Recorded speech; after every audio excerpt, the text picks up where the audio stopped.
Welcome, ladies and gentlemen, to the Irv Homer Show, brought to you Monday, Wednesday, and Friday at 6 o'clock. That is the daylight saving time on the East Coast, and we do this little thing here for our entertainment, our enjoyment, and for your information and your enjoyment. And hopefully, as a result of this program being kicked off about 2 months ago, we're growing by leaps and bounds thanks to you, and I want to thank all of you for watching and participating on the chat room, which is available right now if you care to pose a question, and we'll try our best to answer it as best we know. And well, I'm just totally amazed at the technology that's involved in putting this type of format together, and I enjoy it. And we're broadcasting from irvhomer.com. That is where we are broadcasting from a little hideout somewhere in Bucks County. And if you care to join us, tell your friends about it. We'd appreciate it. Our website is www.irvhomer.com.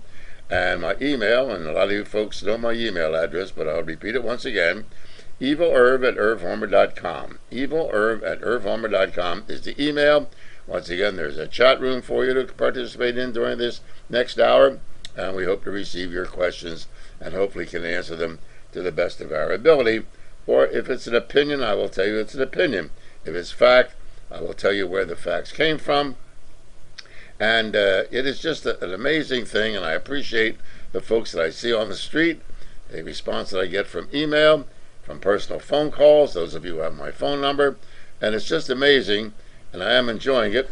And I want to thank Ron of RGH Computer Services for putting this thing together and convincing me to go back on the air. If you want to contact RGH Computer Services and set this thing up in your own office, your place of business, your home, just for entertainment, to be on television, the telephone number is 215-322-8685. That's 215-322-8685. Once again, this is not a debating forum. It's not a controversy forum that I say something and believe it, and you yell and I yell. It's not put together for that type of program. So if you expect some type of fisticuffs or some type of verbal jousting, it's not so. I have an email here from a particular viewer who wants to challenge me to a debate. There's nothing to debate. If you want to be a guest on the program and voice your opinion and throw out some information, please feel free to give RGH Computer Services a call at 215-322-8685. And after Ron screens you and talks to you, if he feels that you'd be an interesting hour, fine. And so you'd be welcome to participate in this format. But it's not a confrontational format where I say this is fact and that's fact, and this could be, and maybe it shouldn't be. It's opinion and information that I've managed to accumulate over the years that I've been in the broadcasting business. So once again, let me remind you, this is not the type of program where I'm supporting Obama, or I'm supporting McCain, or I'm supporting Ron Paul, or supporting Bob Barr. I'm supporting what I figure to be what is best for me, for you, for the country, and hopefully to get some understanding so that folks can sleep a little better at night. And that's information that I've accumulated over my years. It has worked for me. Maybe it'll work for you, and maybe it won't work for you. I don't know. But at least we can discuss it in a calm, rational way. Of course, I do get emotional from time to time, but it is due to the frustration of the lack of information, and information that people pick up.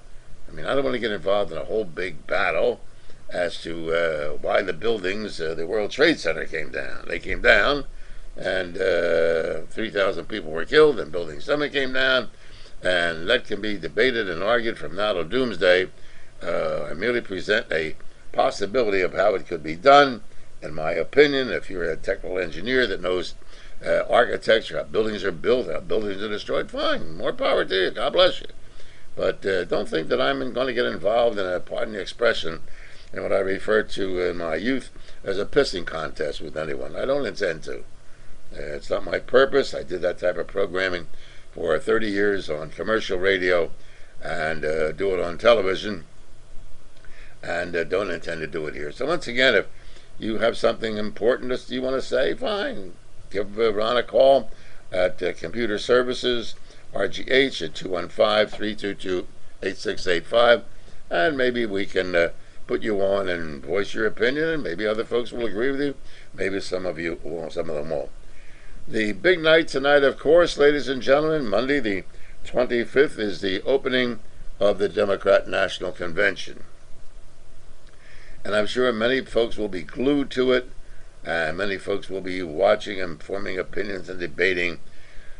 The real fact of the matter is, and I intend to watch it as much as I can without falling asleep, because past 9 o'clock is my bedtime, and hopefully there'll be something that I can learn from this other than political rhetoric from the Democrats, and next week the political rhetoric from the Republicans. And of course the Republicans will have their shadow convention tonight. Mitt Romney will be the guest speaker, and so it'll be we're going to do this and we're going to do that, we're going to do the other thing for you. I have to say that the man that made the most sense about our whole political system last week was when Bill Maher appeared on Larry King's program. And I think Bill Maher spelled out the hypocrisy of what we're facing, not only in our country but throughout the world, and found it very interesting. One of the headlines, if I just may pause for a moment in my opening statement, was a headline that appeared in Saturday's business section of the Philadelphia Inquirer, and I used it as my inside story yesterday, Sunday the 24th, on Channel 6 at 11:30. And I'll hold the headline up. Maybe you can read it, maybe you can't. But this was the headline. How is that, Ron? Is that pretty good? Not too much. Can I say it? It's print. Okay. Well, the headline reads, ladies and gentlemen, Russians... The Philadelphia Inquirer, Saturday, August the 23rd. No, it was the Saturday rather, not Sunday. But the headline is, Russian steelmaker to buy Pennsylvania coal company. And a gentleman by the name, and I can't pronounce his name, but he's buying PBS coals in Pennsylvania for $1.3 billion in cash. This kind of boggled my mind. The Russians invade Georgia in the, I believe it's in the Balkans or the Caucasus, and the Russians are buying a Pennsylvania coal company for $1.3 billion. So there's two worlds that are going on. The political world that we hear from Barack Obama and from John McCain, and the other world of business that says we're selling the biggest coal company practically in the country to a Russian coal operator, for $1.3 billion. And we're considered to be anti-American if we're against George Bush. Well, what about this coal company or the Commerce Department that allows an American company to sell America for $1.3 billion? And as I said many, many times on my broadcast career, money and power has no borders. There are no national borders. Money flows across borders, wire transfers, and so now we have this $1.3 billion buy of Pennsylvania's coal mine, which we are supposed to be energy independent, and yet we're selling the biggest resource that we have, more available than oil, we're selling it to the enemy. So I don't know whether I'm going crazy, the government's going crazy, or the whole world's going crazy. I don't know. And I'm not one of the talk show hosts that says I know everything. Folks, does it make sense to you? Does it make sense to you that the Russians are buying a coal company here in Pennsylvania for $1.3 billion? And what is the average boobus interested in? Well, we shouldn't have gays in the military. And we shouldn't have abortion on demand. And we shouldn't spend $7 billion to feed children in our schools. And blah, blah, blah, blah, blah, blah, blah. When the country that we live in and love is being sold out from underneath us. This is only one of the many areas, ladies and gentlemen, of which foreign investors are coming in and buying up our natural resources, buying up our means of manufacturing, buying our turnpikes, buying our highway systems. Why are the American businessmen so hot to sell America? Governor wants to sell the turnpike to some Spanish firm. I don't get it. I just don't get it. And I don't get the fact that media across the board, talk show, radio, television, newspapers, politicians especially, don't scream about this. It just boggles my mind.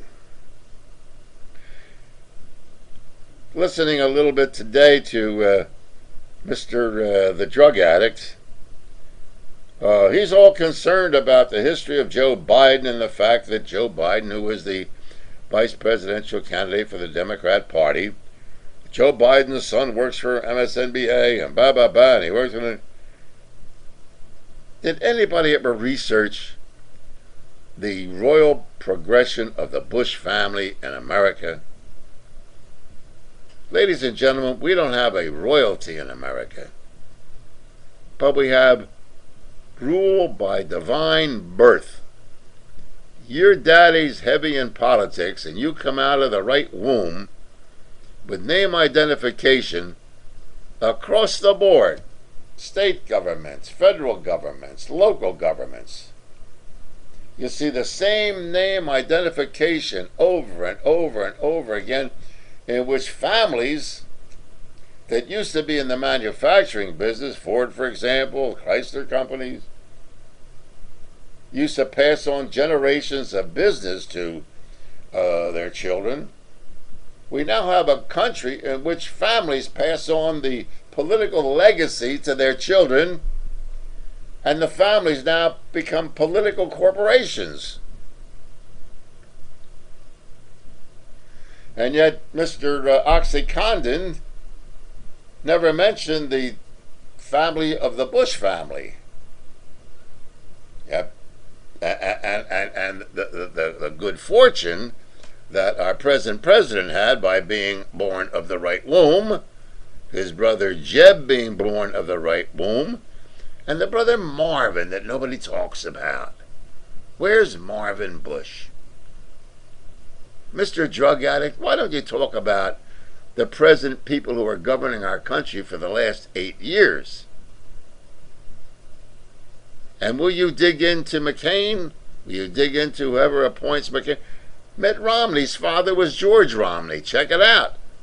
So Mitt Romney is a product of this family corporate political system that we've been perpetuating in this country for years and years and years. And it's absolutely mind-boggling to me that when an outsider tries to move in, that they're rejected. I'm sure if Obama becomes president and he has children, they'll get name identification. The Bush daughters, I wouldn't be a bit surprised, will end up in politics. Wouldn't be surprised if Chelsea Clinton ends up in politics. They make a superficial display that the Bush children are teachers in the public school someplace. Cut me a break. One of the things that the Democrats are screaming about are the number of houses that John McCain has. 7 houses, I believe. One belongs that he bought for his mother-in-law. And well, it's not my money, it's my wife's money. Well, Senator McCain,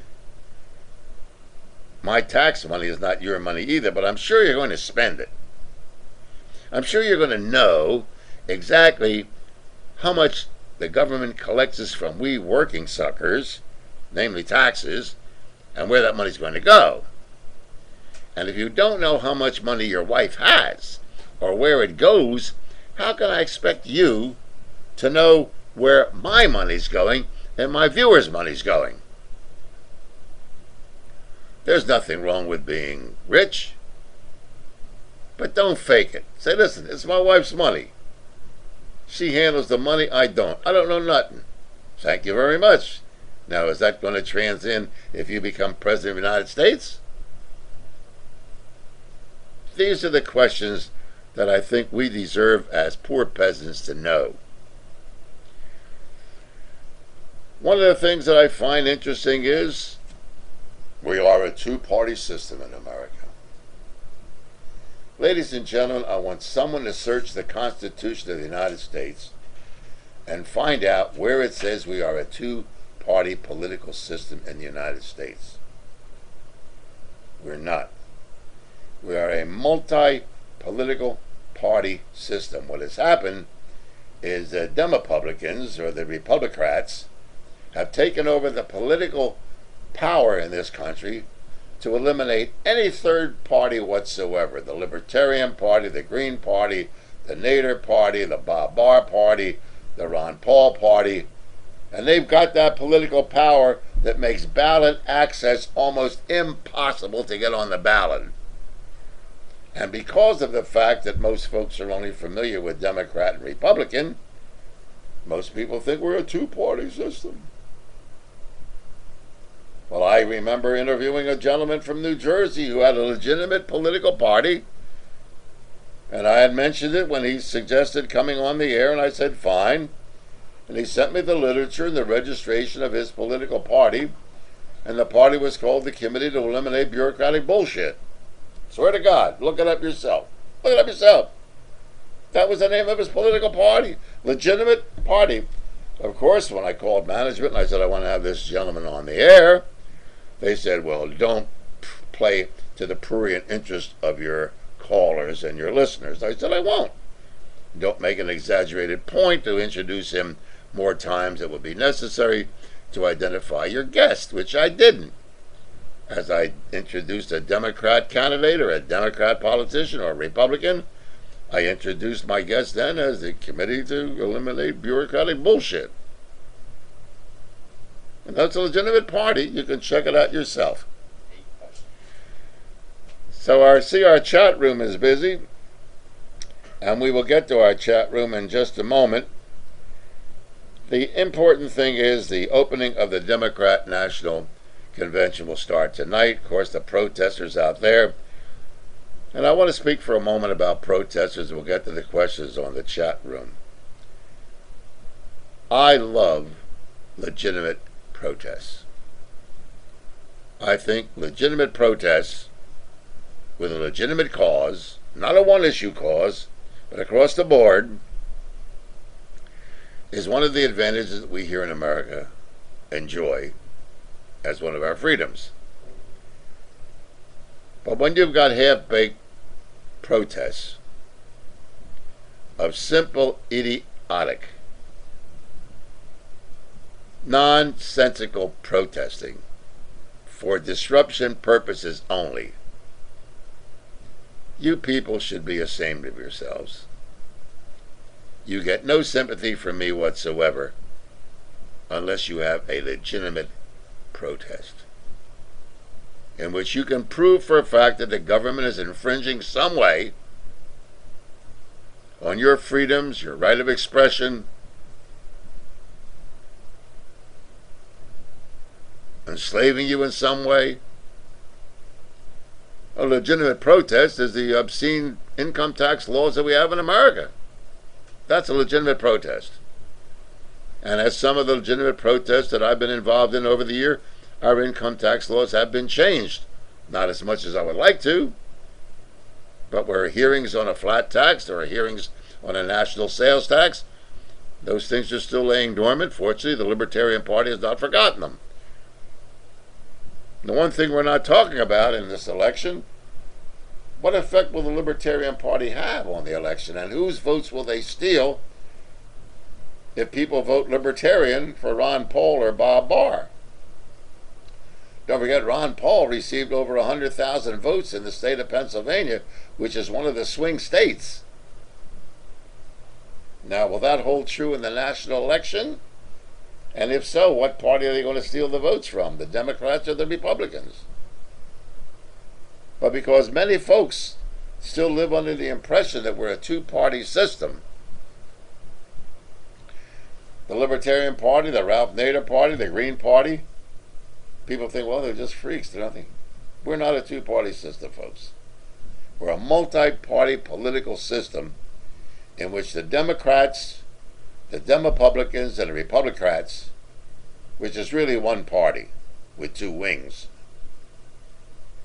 keep the third party, which makes more sense, some of them, than either those two parties. I have a lot more to go into, but we have quite a few calls on the chat room, so we'll take some of the calls on the chat room. And Ron, what's the first question, please? All right. General Petraeus. Right. Okay. Just told Newsweek that we probably did not need the surge because the payoffs to the local Iraqi chiefs were probably enough of a surge. So why the surge? The surge, General Petraeus actually made that statement in Newsweek magazine, that the surge wasn't necessary. Very interesting. The surge was a symbolic gesture in my mind, to replace some of the civilian workers that were working for Halliburton, who was under investigation, KBG, Kellogg Brown, or KBR rather, Kellogg Brown Root, and some of the civilian contractors that are there. A symbolic gesture to frighten Al-Qaeda and to frighten Iran and to frighten others. It wasn't a surge. It was an increase in troop deployment.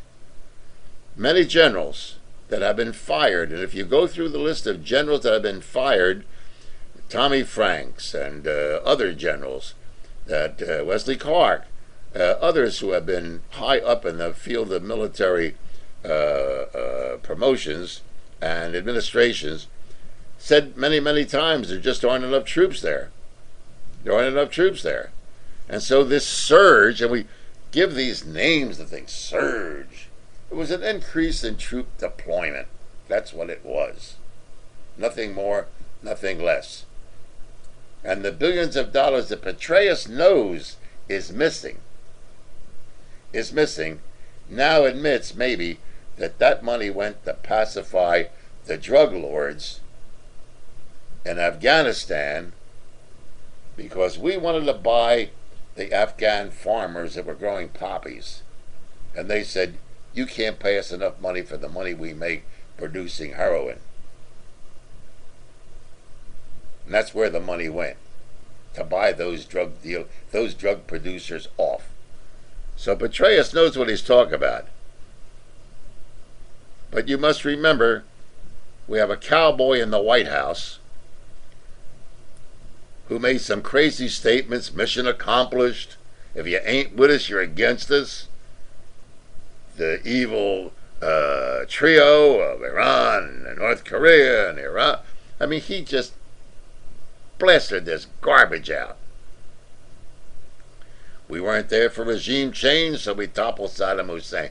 The man is just so crazy, is the only explanation I have, that now the generals themselves are being embarrassed. I think Petraeus is now embarrassed because he's going to have a reputation to uphold when he gets replaced, probably by the next president. Next question. Joe Biden's a nice guy, but why did he vote for the bankruptcy bill if he's not in big business's pocket? Joe Biden is in big business's pocket. So what? Bush is in the oil company pockets. Clinton is in the other pocket.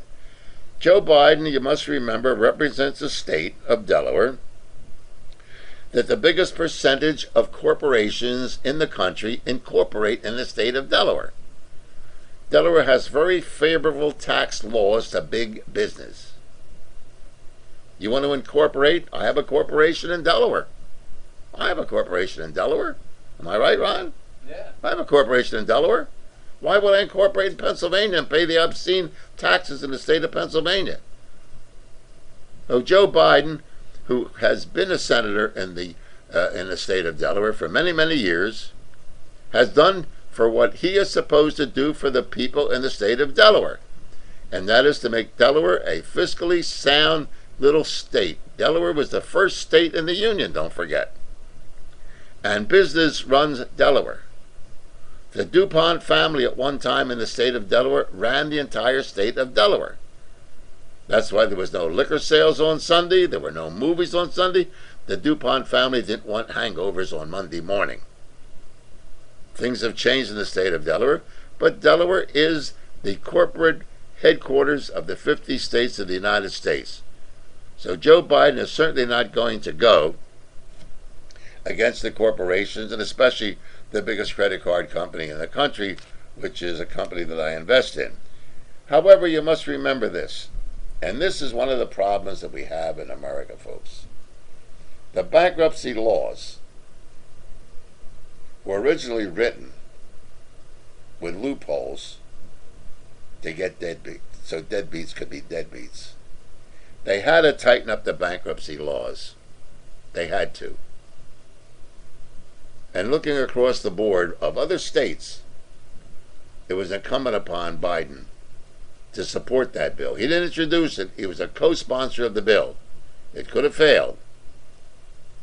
But the many banks and the many businesses and the many corporations and the many mortgage companies and the many automobile dealers that did financing could not take the leniency of bankruptcy laws.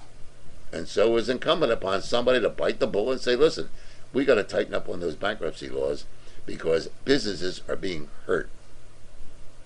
Next question, please, Ron. Why has no one brought up McCain's dealing with the American Indians, and how are they in abject poverty and are leaving the reservation and their way of life? They also have almost 50% alcohol and drug rate with the young. I refuse to call them the American Indian, ladies and gentlemen, because that was a coined phrase, I suppose, by Columbus, who was looking for India, and Amerigo Vespucci and a few other brave men that came across the ocean. They said, well, they must be Indians because we're in India. Well, Columbus was a lousy navigator, and he never found India. He found America, or Amerigo Vespucci did found America.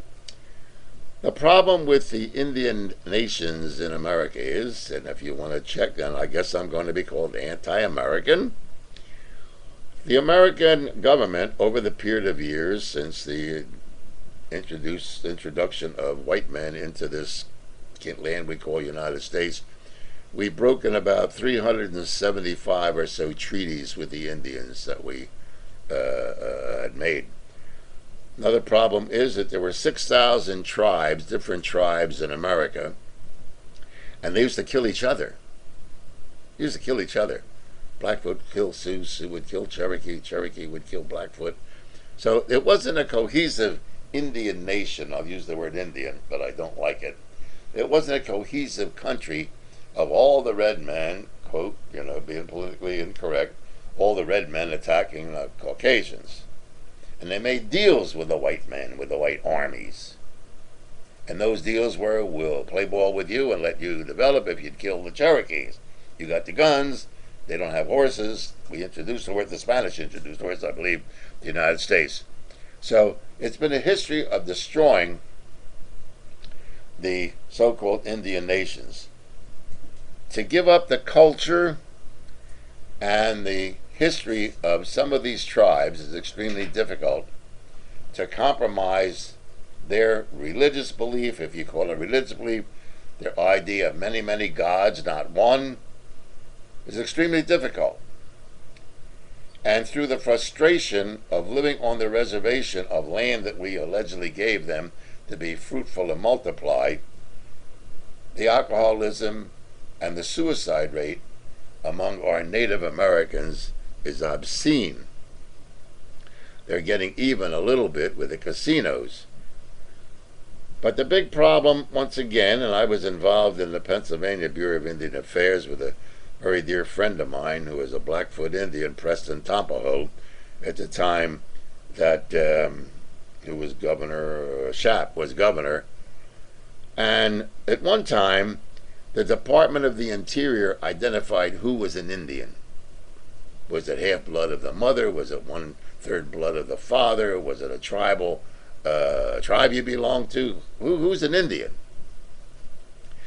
And so the outcome was that the Department of Interior said, well, let the tribes themselves identify who's an Indian. Let the tribal chiefs, the tribal council, the tribal leaders identify who is an Indian. And so there's a multiplicity today among the tribes as to who is an Indian.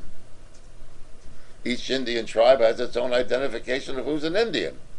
So you may be an Indian by Cherokee definition, but you're not an Indian because of Blackfoot. So all of this confusion among the Indian tribes that people think was a cohesive unit in America when the Caucasians came here just wasn't so. That divisiveness still takes place. It's like saying to a Catholic, you've got to give up your Catholicism to be an American, or a Jew to give up your Judaism to be an American, or a Muslim to give up your Islam to be an American. Many of the old traditions die hard. They want their customs, they want their tribe, they want their accessibility to the brown corn in Minnesota, which the government only allows them to go in there 1 week a year. And that is part of their culture and their heritage. So the frustration that many Indians have is real because they don't want to assimilate into the Caucasian world. Those Indians that do are mostly steel workers and iron workers. Most of our bridges, high bridges in America, Golden Gate Bridge, the bridges are Indians who have no fear of the heights. And they transcend into America. You must remember that every army that went out to kill Indians took a Bible with them. They wanted to convert them. And if they couldn't convert them, they'd kill them. So the history of the Indian nations in America is one that causes tremendous amount of frustration. And so living on the reservation, adhering to their culture, adhering to their belief, adhering to their religion, praying to their gods, causes this frustration and alcoholism. And you must remember that alcohol was introduced to the Indians. They used to use peyote and used to use natural herbs to get high. We said, look, we'll give you booze and you can get higher on that and become more addictive, because some of the Indian hallucinogens were used strictly for religious purposes. And it is good that we keep them that way. As John Wayne once said, what the hell's the big deal that we took the land from them? They weren't doing anything with it anyway. Of a statement he made to Bill Moyer in a documentary that he made about John Wayne before Francis Marion died, which was John Wayne's, I believe, real name. So the history of American Indians is one of tragedy. Even today it's one of tragedy. And as I said, who's an Indian?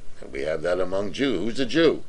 So one half the mother, the Orthodox Jew says one thing, conservative Jew says something else, the Reformed Jew says something else. You marry outside the religion. Is the kids half Jewish? They half Christian? What are they? So we managed to screw up the Native Americans that are here, and as a result, alcoholism and depression and suicide is very high among the, quote, Indian nations. Next question. I think this refers to the article that you were referring to with the ships. Right. Irv, after they buy it, couldn't they just not sell us any and ship it all overseas? They can do anything they want to if it's theirs, depending upon what kind of contractual agreement they make with the Commerce Department. They can do anything they want to. They could sell it all around the world. They can refine it right here and sell it back to us at an exorbitant price. As I said, unless you read the contract, the contractual agreement that is made at the purchase of this oil, or this coal rather, it's extremely difficult to determine who's going to benefit. Is it going to be America, or will it be the world market? And they have probably had about, this thing has probably been going on for about 3 years before the final draft was made. The one thing I can guarantee you that America does in their sales to foreign governments, they place, as far as I know, and I may be wrong, so, what I say is my opinion. This is not opinion, but was factual at one time, that under no circumstances can America nationalize any foreign holdings in the United States. Now, if it can be proven that a country who owns property, natural resources in the United States is a known enemy of America, their funds can be seized and placed in escrow until that country no longer becomes either a terrorist nation or a nation that's an enemy of the United States. And there are many lawsuits filed against the United States. In fact, there's one by Iran right now against the United States, because when the Shah was overthrown in Iran, we confiscated the millions and billions of dollars that the Shah had deposited here in the United States. And the Ayatollah Khomeini, who took over from the revolution in Iran after the Shah of Iran was deposed, wants that money back. Fidel Castro is still suing the United States in the International Court for money that was confiscated from Cuba. Panama is still suing the United States. So if a country invests in the United States, and it can be proven that that country is an enemy of the United States by definition of the State Department, then they can nationalize. But they can't nationalize that. They will hold it in escrow and abeyance until such time as that country becomes friendly to the United States. That is the problem with the Cozen O'Connor lawsuit against Saudi Arabia. As long as the State Department says that Saudi Arabia was not complicit in the bombing of 9/11, then they can't freeze their assets here, and they can't exert any political or financial or judicial pressure against Saudi Arabia, even though it can be proven that they were complicit in financing Al-Qaeda and terrorists. Unless the State Department says they're an enemy, you're up the creek without a paddle. T-Bone is an oil man, and he's pushing natural gas cars. Don't oil companies sell natural gas? What's that again? T-Bone. Right, T-Bone Pickens. Right. He's an oil man, and he's pushing for natural gas cars. Doesn't oil companies sell natural gas? T-Bone Pickens is not an oil man. T-Bone Pickens is a multinational energy investor. And T-Bone Pickens don't care how he makes money, which is his right to do so. He's a brilliant man. He's a brilliant venture capitalist. And he sees the handwriting on the wall. He sees the handwriting on the wall that oil eventually will be depleted around the world as the economies of countries like China and India continue to grow. Suppose all of the countries in Central and South America and Africa all had automobiles per capita to what we have in the United States, and use their oil for energy, for their lighting, for their transportation, for their ships, for their airplanes. They'd suck the earth dry. So T-Bone Pickens is looking for wind power. He's looking for natural gas. He's looking at conversion of automobiles. He's looking for the future, which is something that we Americans don't usually do. Least of all, our politicians don't do. Because if you go back, as bad as Jimmy Carter allegedly was, and he was bad, we had double-digit inflation there. We had a fuel crisis, and he did one thing, and that was to make it perfectly clear when he developed an energy department under the Jimmy Carter administration that eventually what is happening today is going to happen. He will be one of the speakers at the Democrat National Convention. But T-Bone Pickens, you must remember, is an energy man, not necessarily an oil man. And if there's money to be made out of energy, he will be the guy to invest in it and promote it. Excellent. If the Iraq War was a UN-sanctioned police action, how did this President Bush convene to have to bear up all of the full cost of the war? And how can we prevent another war like this? It was interesting in the paper, not reported to the best of my knowledge on radio or television, that 76 Iraqis were killed by an airstrike. And for the first time since we've been involved in the Iraq-Afghanistan war, the 76 civilians that were killed, and Maliki is outraged. The Iraqi government is outraged. The coalition forces bombed this so-called Al-Qaeda hideout. Up until that story appeared this week in the paper, it was all American forces.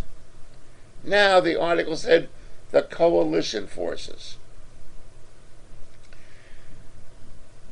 It's very easy for the United States to get allies. As I said, we have some 130-some treaties that Congress has never ratified. NATO, SATO, PETO, DODO, DITO, you name it, we've got ETOs all over the place. Congress, in the cowardly position that congressmen and senators are, and that includes Joe Biden, that includes most of these old turkeys, including Arlen Specter and others that have been sitting in Washington until their behinds fit some of those seats like a Fellinger saltwater taffy fits your mouth, didn't want to have the responsibility of declaring war. That wasn't responsibility.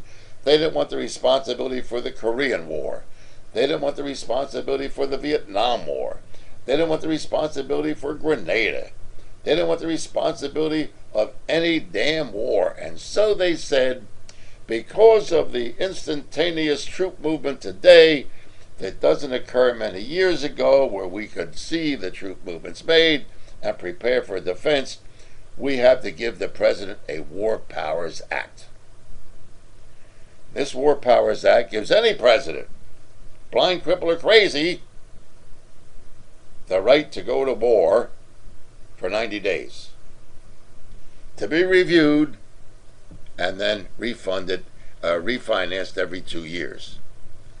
Abolish the War Powers Act. Number one. Number two, any wars, according to the Constitution, must be declared by Congress, not the president. The president can go to Congress and ask for a declaration of war, but he can't do it unless Congress approves it. When you hear that they approved of the Iraqi war, and that was why Kerry got nailed. If Kerry would have explained to the American people, he may have been the President of the United States against George Bush. He would have said, I voted for the war, but I would not pay for the funding of it, not the way it was to be funded. So he said, I was for the war, but then when I found out about it, I was against it. If you remember that statement? Well, the clarity of Kerry at the time, I said, oh my God, this man cannot be that dumb. So you can be for a war, A, if Congress has the courage to declare it, and B, how are you going to fund it? Eliminate that War Powers Act. Take that power of engaging our troops in any combat unless Congress approves it, and then we've got 535 turkeys we can blame without saying, oh, well, he voted for the war, but he voted for the funding, but I was against the war, but we can't abandon our troops, blah, blah. You heard all this garbage rhetoric. And it's done that way to confuse us, folks. It's done that way to confuse us. Eliminate that War Powers Act. If we have a war in which, say, our buildings, 9/11, the buildings occurred, and the president wants to go to war, let him call an emergency session of Congress, let him make the facts perfectly clear, and let Congress declare war, and then the president can be the commander-in-chief. But as long as we give any president the power to get this country involved in a war, like we did with JFK and Lyndon B. Johnson, Richard Nixon. I know Nixon had the Vietnam War ready when he became president. Then we're going to have these type of wars all over. And it's very simple to get a coalition together. You take a checkbook and you say, here, Uganda, give us 10 troops, we'll give you $100,000. You must remember, there's no watchdogs over the finances of some of these countries that are our coalition partners. We have enough trouble finding out what happens to our own tax dollars, let alone what happens to money when we give it to other countries. Billions of dollars. I don't know where it's at. One of the reasons that General Eisenhower stopped aid to countries. General Eisenhower says, I'll give aid to people in those countries. I'm going to give aid to the governments. So governments confiscate the money, and we fight the wars. So we can eliminate it by eliminating the War Powers Act and put the burden of responsibility to put any of our servicemen in combat. I hate this, harm's way.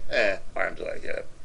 I'm on harm's way when I'm on I-95. Great work. See, they use all these literal garbage language. We can't put our troops in harm's way. And thank you for your service. Yeah, if I hear one more person tell me thank me for my service, I'm going to stick a bullet up there behind and pull the trigger. So that is the way to eliminate these crazy wars that we've been involved in. Do you see Obama or McClain identifying the Saudis as enemies of the U.S.? No, because the minute they do, they'll be the vice president will then become the president of the United States. You will have all the evidence you want to, and the evidence is there. How much more evidence do you need that Saudi Arabia is not an ally of the United States? Countries, ladies and gentlemen, do not have allies. We have no allies.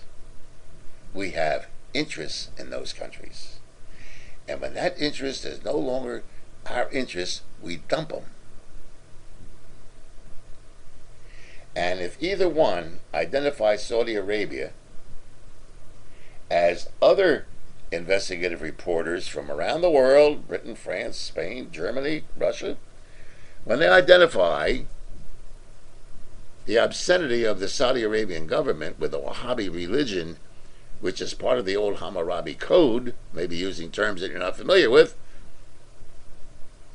then at that point, the American people may be outraged. But as long as you get gas in your car, you don't give a damn if they will not permit American... Don't forget, Saudi Arabia, if they are our allies, we do not have an air base in Saudi Arabia or any troop station there. We were forced to move them to Dubai in the Arab Emirates. Now, is that an ally? They still teach in their schools, in the madrasas, the Wahhabi religion. The Wahhabi religion is that if you do not believe in Islam as they do, you're an infidel and should be killed. And the Saudi government plays both sides against the middle. That's why McCain is not going to say anything, and that's why Obama's not going to say anything. But the evidence is there that Saudi Arabia is not an ally of the United States. Don't forget, when Iraq invaded Kuwait, all of the rich potentates from Saudi Arabia, rather than fight to keep Iraq out of Kuwait, and Iraq almost threatened Saudi Arabia under Saddam Hussein, where did the rich boys from Saudi Arabia go? To Monaco, on the French Riviera. Do you forget that? There were no Saudis fighting to keep Saddam Hussein out of Kuwait, one of their brother oil nations. They fled the country and let the poor suckers there, like all governments do the heavy fighting and the protection. When our troops were in Saudi Arabia, if you wore a Star of David or if you wore a cross, you were not permitted to show it if you were an American. We Americans are in Saudi Arabia at the time, protecting their Arab asses, and our Christian and Jewish brothers, sons and daughters, could not display a Christian cross or a Star of David because it offended the Islamic government of Saudi Arabia with the Wahhabi religion. How much more do you need to prove to you people who are the Bible thumpers, both of Jews and Christians in America, Protestants, Catholics, you name them, Lutherans, that your kid was not permitted to wear a cross, that you Jewish kids were not permitted, that you women, we had a woman colonel who was not permitted to drive her own car. She had to have an Arab driver because women, and she was a colonel fighter pilot. I interviewed her on the air. She was not permitted to drive a car because women were not permitted to drive a car in Saudi Arabia even today. Now, that's our ally. They are friends of ours. They were paying $10,000 to the families of Al Qaeda who were killed by the Israelis. That's our allies. No, they're not our allies, but they are dangerous, double-dealing slime. That Saud family has enough money to buy both sides and play them one against the other. We're taking your questions on our chat room, ladies and gentlemen. So if you want any questions that I can answer, you may agree with or disagree with them. I'm answering them as I see fit. The Washington Bureau Chief of Paradia, is that pronounced right? Of what? Pravada? In a C-SPAN interview, said that the real government behind Russia is the old Soviet. Pravda, you mean? Pravda, Yeah. P-R-A-V? P-R-A-V-A-D-A. Right, Pravda. It's a newspaper. Okay. That the real government behind Russia is the old Soviet artistic. Oh, didn't you spell it wrong?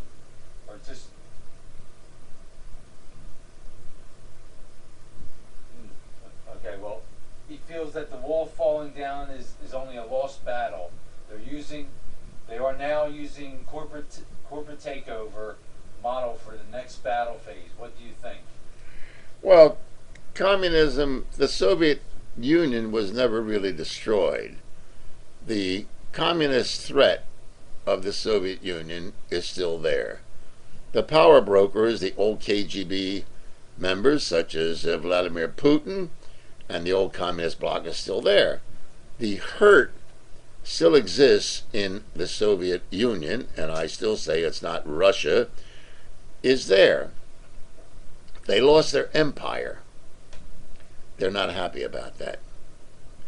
They lost 16,000 men in Afghanistan, and we were helping Al Qaeda. We were sending arms and ammunition to the Taliban to kill Russians. We Americans forget or do not know the history of the rest of the world, and so we consider Russia to be the evil empire. Russia lost 20 million civilians in World War II. How many did we lose here in the United States? So you must look at Russia from the Russian point of view to understand how these people act. I interviewed a former KGB head who had defected to the United States, and the book is in my bookcase here, and it's called New Lies for Old, in which the plan of the Russian leaders,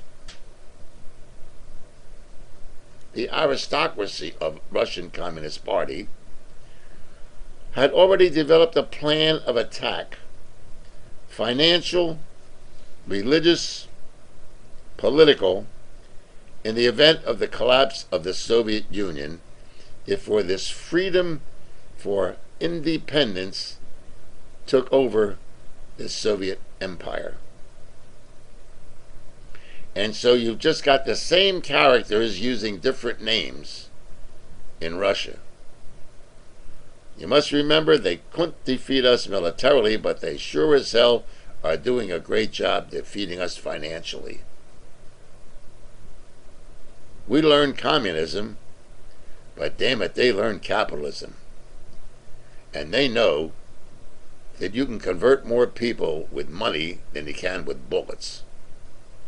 So they'll buy United States because of their natural resources.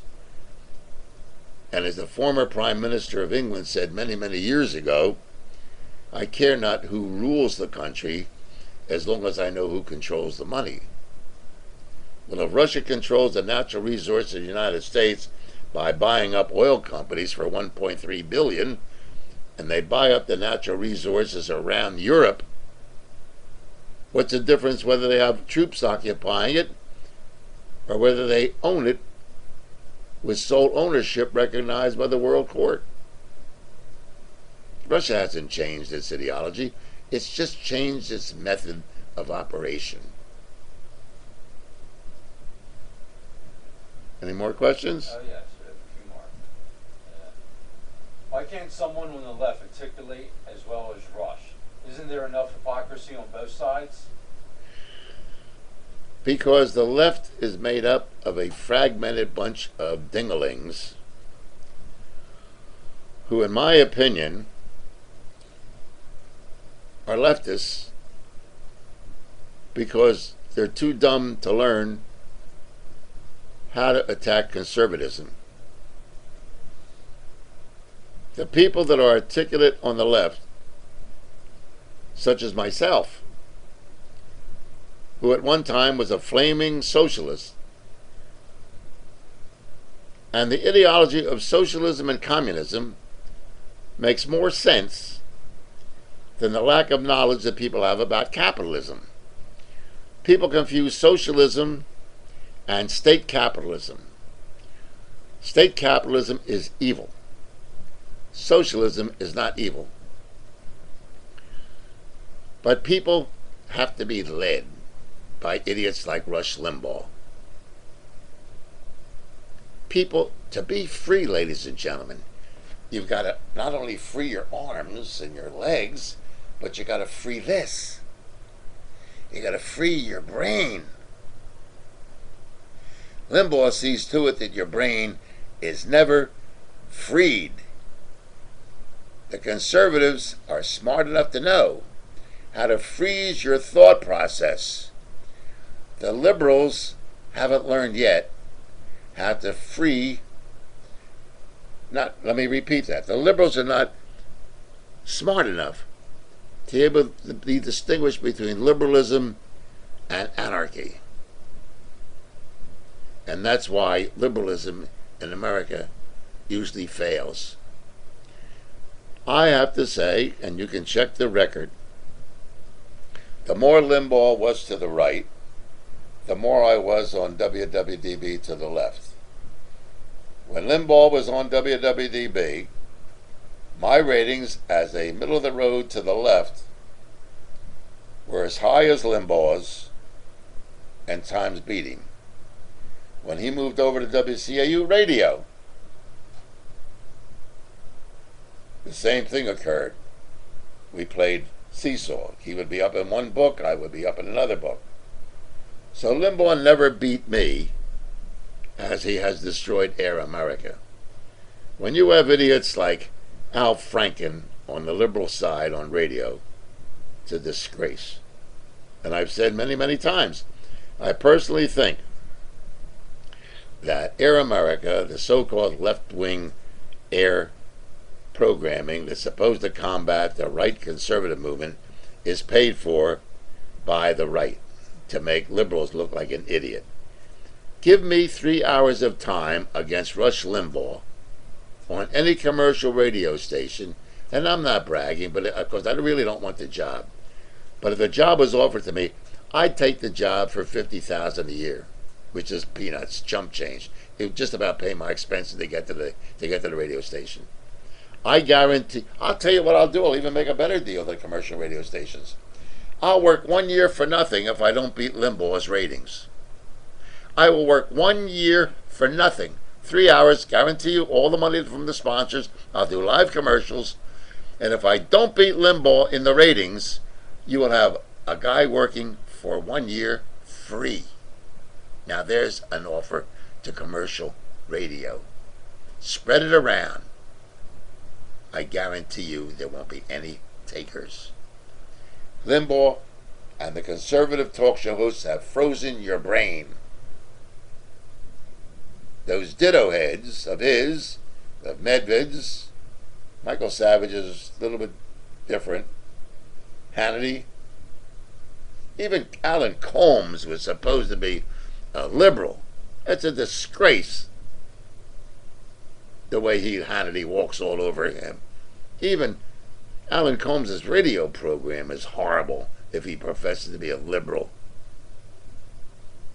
But there's an offer. I will work for any commercial radio station in the United States. If it's not in this area, if I have to travel, you got to pay the travel expenses and my living expenses. But I'll work for nothing. But at the end of the year, if I don't beat the ratings of Rush Limbaugh up against him, anywhere, anytime, any place, I'll work for nothing. But if I do beat him, you owe me $5 million. Any commercial radio station, ABC, NBC, Evergreen, you guys want a chance? You're too damn yellow to try it. Why do people keep calling the president commander-in-chief? I thought war had to be declared for the president to become commander-in-chief. The president's commander-in-chief in peacetime. So it doesn't make any difference whether in a war or not. A general is a general whether we have a war or not.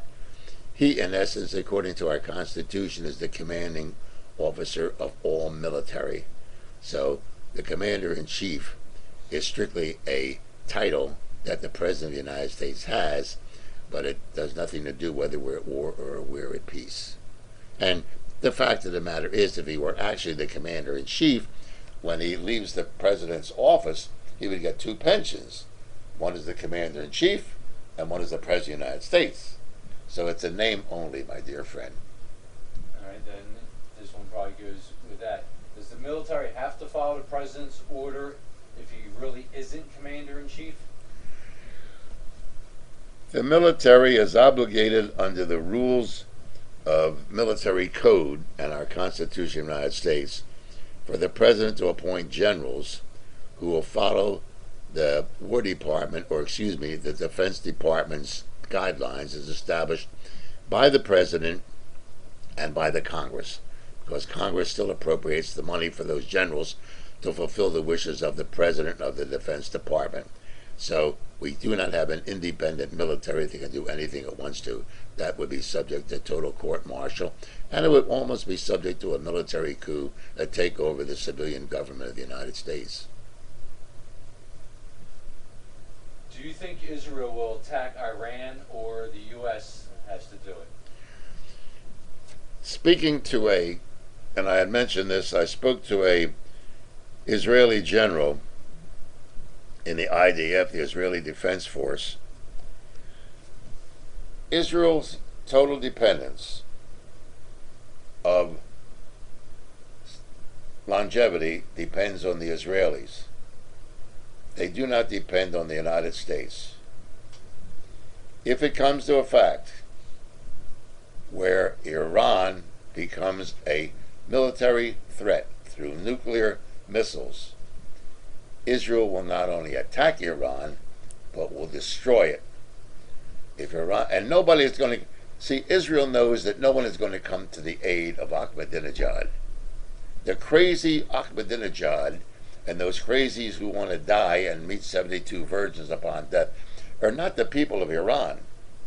Those people are not suicidal maniacs. And they know that if they mess around with Israel, Israel can only afford to lose one war. Can't afford to lose a war like we lost in Vietnam or lost in Korea. No reflection on the servicemen, I know. But Israel cannot take the chance. Israel has enough destructive capability to flatten the whole country of Iran, because the nuclear bases of where Iran is hiding its nuclear capability is not known to everybody. Whether it's known to Israel or not, I don't know, which would mean there would be complete strategic nuclear pattern bombing of Iran. They would bomb Iran to make damn sure that there is no nuclear capability there. But Israel will defend Israel this time. Israel is not going to wait for the United States to have Barack Obama have a meeting with Ahmadinejad or John McCain saying we're going to bring troops up and we're going to pull up an embargo and we'll start a blockade. Ain't going to happen this time, folks. Israel took 35 Scud missile hits into Israel during Desert Storm 1 and sat idly by because the United States said, please don't bomb Iraq.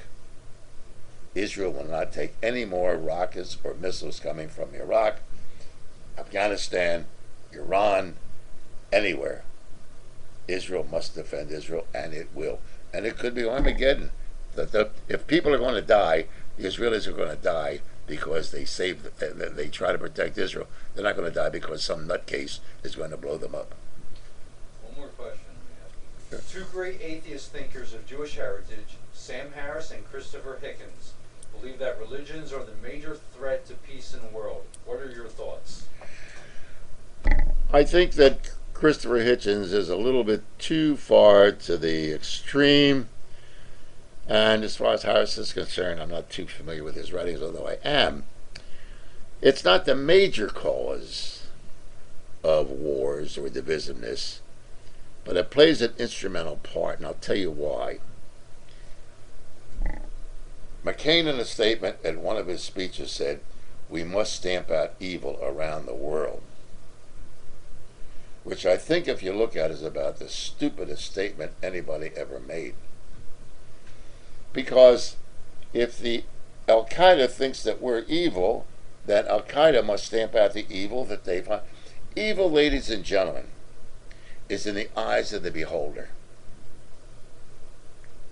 Religion defines what's evil for Christianity, Judaism, and Islam. The evil of Christianity is not the same as the evil of Judaism. The evil of Judaism and Christianity is not the same as the evil of Islam. So when you have religions in America that say this is evil, it's in the eyes of the beholder. So how do you stamp out evil by Christian definition around the world? Do you follow the tenets of Jesus to feed all the poor? To make sure all the people in Africa are married? How do you do it? So evil is a great definition. Oh, we got to stamp out evil. Okay, fine.